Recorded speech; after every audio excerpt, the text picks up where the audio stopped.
Et si aujourd'hui, on apprenait plus sur un événement sportif, mais surtout solidaire, qui va se dérouler au Havre? Allez chercher vos dossards, enfilez vos baskets, revêtez votre plus beau t-shirt jaune et top départ pour la Yellow Run. Pour vous en parler, je ne suis pas seule, car je reçois dans le studio Mélissa et Ethan. Bonjour. Bonjour. Cette course est organisée par l'association à but non lucratif humanitaire, dont vous faites tous les deux partie. Alors avant de parler plus en détail de la Yellow Run, est-ce que vous pouvez nous en dire davantage sur votre association ? Humanitaire, c'est une association à but non lucratif qui est une association havraise et composée principalement à base d'étudiants du BUT Infocom. Elle a aussi des membres permanents dans l'association qui sont des bénévoles qui assistent pour toutes les missions. Et elle prépare tous les 2 ans des séjours solidaires pour lesquels l'association elle organise de nombreux événements de collecte de fonds pour faire des projets avec des associations locales, principalement en Afrique de l'Ouest. Et cette année, on prépare la mission aussi, donc qui est une mission en Côte d'Ivoire, et Ethan va pouvoir plus vous en parler. La mission aussi, humanitaire objectif Côte d'Ivoire, est une mission qui va se dérouler l'été 2027 à Abidjan et à Cocody. Elle sera principalement basée sur l'axe de l'éducation, de la santé, du sport. En fait, toutes nos actions, c'est des actions de solidarité internationale. Donc, en fonction de nos partenariats, on agit vraiment sur le côté sportif, le côté éducatif. Et en fonction des différents partenariats, ça peut être amené à évoluer, mais c'est principalement ça. Et vous êtes combien d'adhérents à cette association en ce moment ? Alors, il y a 14 étudiants qui vont partir en mission. Actuellement, on est 7 et l'année prochaine, on va recruter 7 premières années qui partiront avec nous. Et il y a aussi du coup quelques bénévoles permanents qui restent dans l'association, comme moi par exemple, qui ai participé à la mission Auto, donc humanitaire objectif Togo, ou Noah, qui est aussi une bénévole qui est membre de l'association et qui avait participé à la première mission HOS, donc humanitaire objectif Sénégal. Et on a aussi la présidente de l'association, la vice-présidente et trésorière, et également les membres de notre famille ou de nos entourages qui nous accompagnent sur tous les événements pour nous aider à les organiser et à faire fonctionner l'asso et valoriser son image. D'accord. Comme on l'entend, vous faites donc partie de cette association en plus de vos études. Comment est-ce qu'on arrive à concilier ces deux casquettes ? Honnêtement, ça nous prend beaucoup de temps personnel. En fait, il faut être vraiment bien organisé entre sa vie étudiante. Moi, par exemple, je suis alternante, donc avec ma vie professionnelle aussi au sein de mon alternance et la vie associative. Il faut vraiment se fixer des petites deadlines, etc. pour pas prendre du retard sur les projets. Mais en fait, c'est quelque chose qui nous plaît et on prend vraiment du plaisir à le faire. Donc même si on travaille le soir jusqu'à minuit, en fait, ça nous tient à cœur et on est heureux de le faire et on voit pas ça comme une corvée, mais plutôt... ça nous aide aussi d'un point de vue professionnel, ça nous permet de développer vraiment beaucoup de compétences parce qu'on a quand même une grosse implication au sein de l'association et on fait des projets d'envergure pour une petite asso avec des étudiants. Et je pense que c'est que du plus pour nous et voilà. Pour vous, pourquoi est-ce que c'était important de rejoindre une association comme celle-ci, comme humanitaire ? Ça touche à vos valeurs, forcément.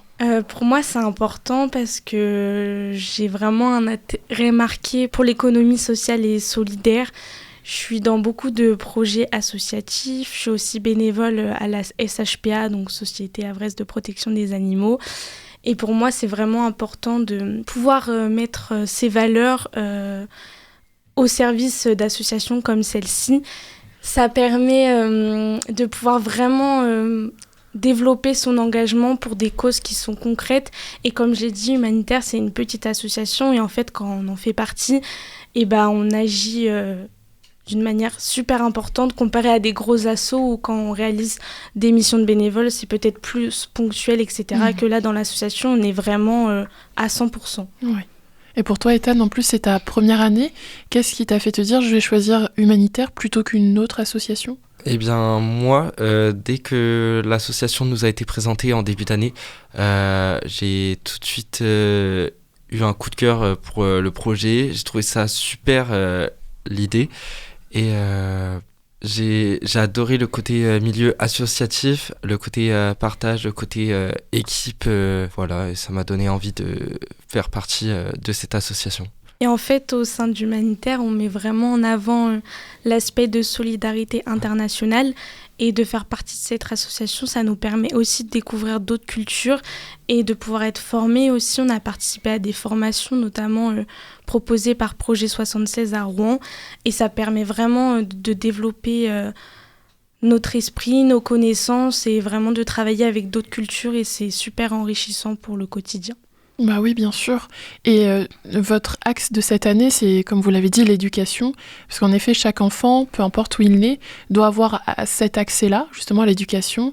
Savoir compter, savoir lire ou même tout simplement savoir dessiner. C'est un bagage qui est essentiel et qui servira à tout enfant pour le reste de sa vie. C'est donc d'ailleurs avec cette idée en tête que la Yellow Run est née, il y a 3 ans, si je ne me trompe pas. Car cette course, ça vous permet de récolter une grande partie de vos dons, c'est ça ? Oui, en fait, la Yellow Run, c'est sa 4e édition. Donc, la première édition, elle a eu lieu à la forêt de Montjon. Et les 2 autres éditions ont eu lieu à la Catène de Contenères au Havre. Et en fait, au-delà de gagner de l'argent, cette course et marche solidaire, elle nous permet vraiment de nous faire connaître parce qu'elle est de plus en plus connue. L'année dernière, on est arrivé à 500 participants, ce qui est quand même énorme et on est très reconnaissant.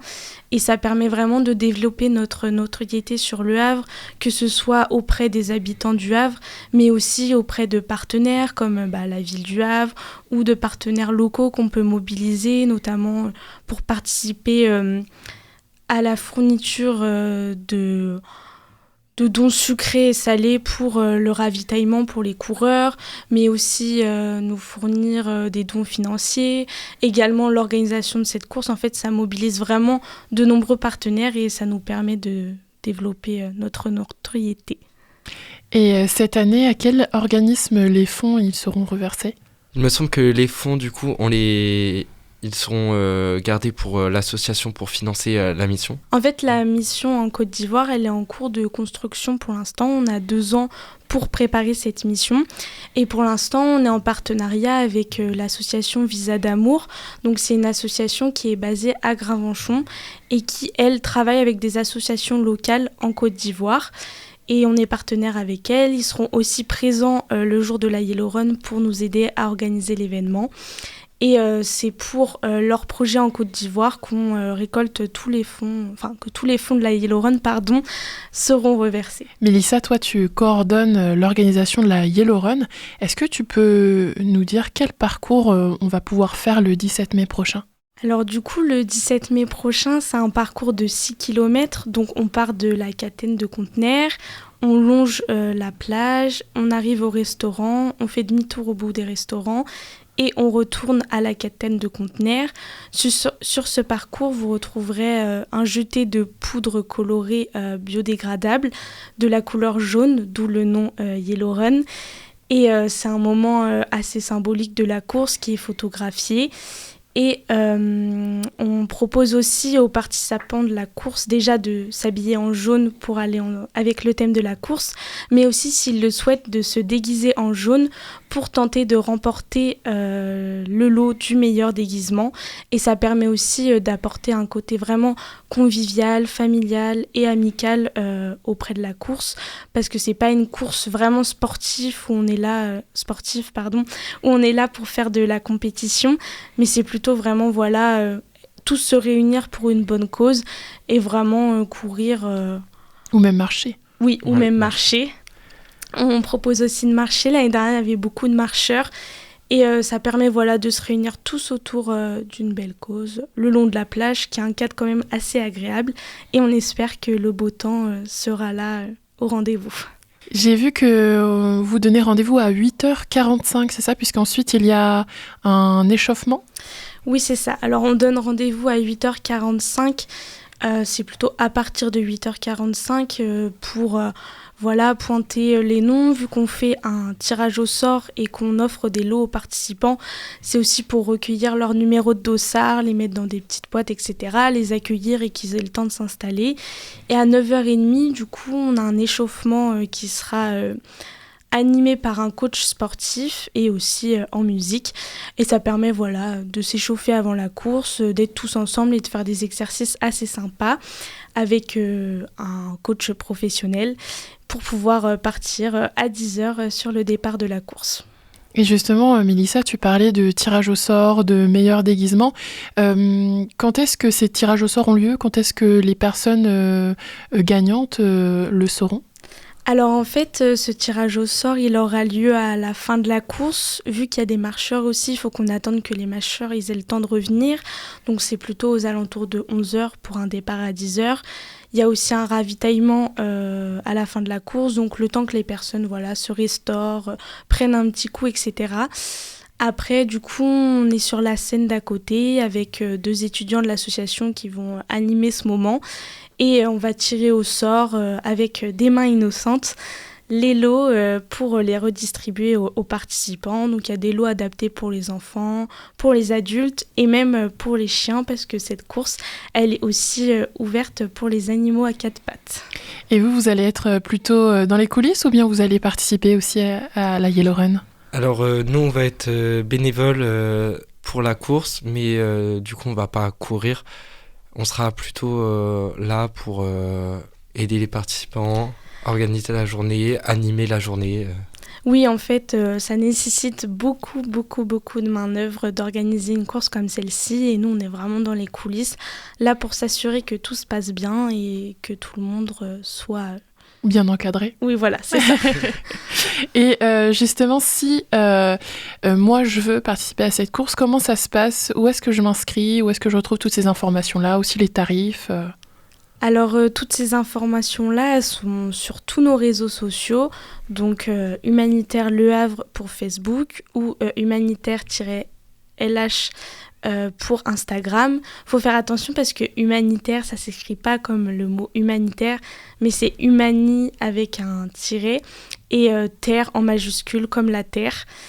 Et vous pouvez retrouver toutes les infos, tous les visuels de communication qui ont été créés pour cet événement. Ou alors vous tapez Yellow Run 4 dans votre barre de recherche et normalement vous retrouverez le lien d'accès à la billetterie directement. D'accord, super. Et dernière question, pour finir, Mélissa et Tan, est-ce que vous avez un dernier mot à adresser à toutes celles et ceux qui nous écoutent afin de les motiver encore plus à participer à la course ? Alors la Yellow Run, c'est vraiment un moment de partage, d'amusement.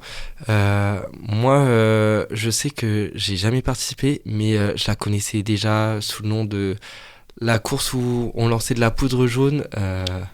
Voilà, et je trouve que vraiment toute l'organisation qu'on fait, sachant en plus ce que ça va apporter par la suite le financement de cette course. En fait, c'est vraiment une belle initiative étudiante. En fait, nous, on n'est vraiment pas beaucoup dans l'association et on organise un gros projet comme celui-ci. Donc, c'est beaucoup de travail pour nous. On y travaille déjà depuis la fin de l'année 2025. Et pour nous, c'est une belle réussite de pouvoir ramener autant de personnes autour d'un événement et qui sont là pour notre association. Ça permet aussi de sensibiliser à la solidarité internationale à travers toutes les actions qu'on mène sur Le Havre, parce qu'on organise beaucoup d'événements sur Le Havre. On a organisé récemment un loto, une soirée hypnose. Et en fait, tout ça pour vraiment appuyer sur la solidarité internationale et se faire connaître au maximum auprès des habitants havrais. Bien, merci beaucoup à vous deux. Merci. Je rappelle donc que la Yellow Run, course solidaire organisée par l'association humanitaire, c'est le 17 mai prochain. Rendez-vous dès 8h45 à la Catène de Conteneurs au Havre. Pour vous inscrire, c'est tout simple, direction Hello Asso. Donc sur internet, vous tapez Yellow Run 4.